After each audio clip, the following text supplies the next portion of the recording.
On the 6th of May in central London, there's going to be a protest to defend freedom of speech. Who would have thought that's necessary in the 21st century in the United Kingdom to defend freedom of speech? But it is necessary. The march is going to go from Speaker's Corner to Whitehall, and we're going to have a minute's silence at Speaker's Corner for the death of freedom of speech, and then we're going to make our way to Whitehall, where there'll be speeches and entertainment and music. There's a song written several years ago, and the opening line of that song said this: "You've got the words to change a nation, but you're biting your own tongue." And how true that line is. Too many of us, for too long, bit our tongues and stayed silent. We didn't speak out about the problems in the country. We were fearful of what people might think or what people might say. Friends, those days are gone. We need to speak out. We need to exercise our freedom of speech before we lose it forever. I would even change the first line of that song to say this: "You've got the words to save a nation, but they're ripping out your tongues." Social media giants are banning people. Overzealous policemen are arresting people for exercising freedom of speech. The state is passing hate speech laws. Islamic fascist organisations are pushing all the time to have Islamic blasphemy laws instituted in this once Christian country. Friends, there are problems, big problems, and they're going to get worse unless we take our stand. A few years ago in Belfast, an evangelical pastor preached a sermon that was highly critical of Islam. In that sermon he said this, he said, "Islam is heathen, Islam is satanic, Islam is a doctrine spawned in hell."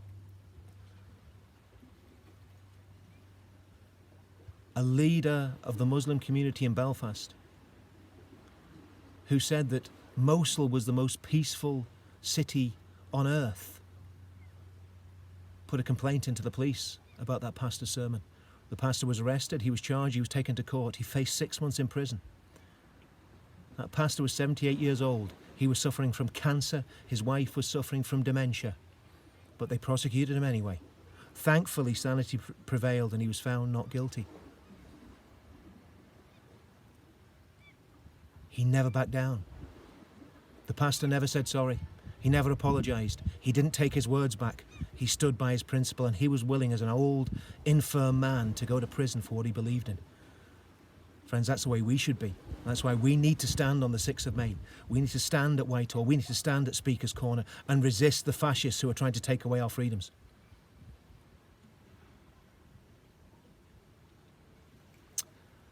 "30 years ago, I joined the British Army.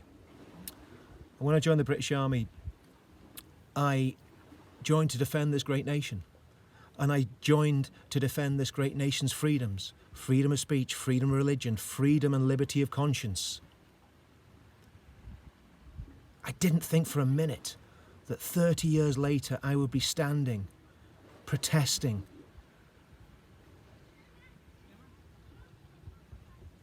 and defending freedom of speech. I didn't think that would ever happen, but it has happened. In the 1980s, I was willing to die for my country, and I want to tell you something now. I am willing to die to defend freedom of speech. I am willing to die exercising my freedom of speech. I am willing to go to prison exercising my freedom of speech. The old Scottish reformer, John Knox, said this: "To resist tyranny is to do the will of God." And I believe what we're doing on the 6th of May is absolutely right. It is absolutely a just cause, and it is a cause that every single proud patriot of whatever colour or background or creed should be able to get behind. So I don't just defend the right of me to say things.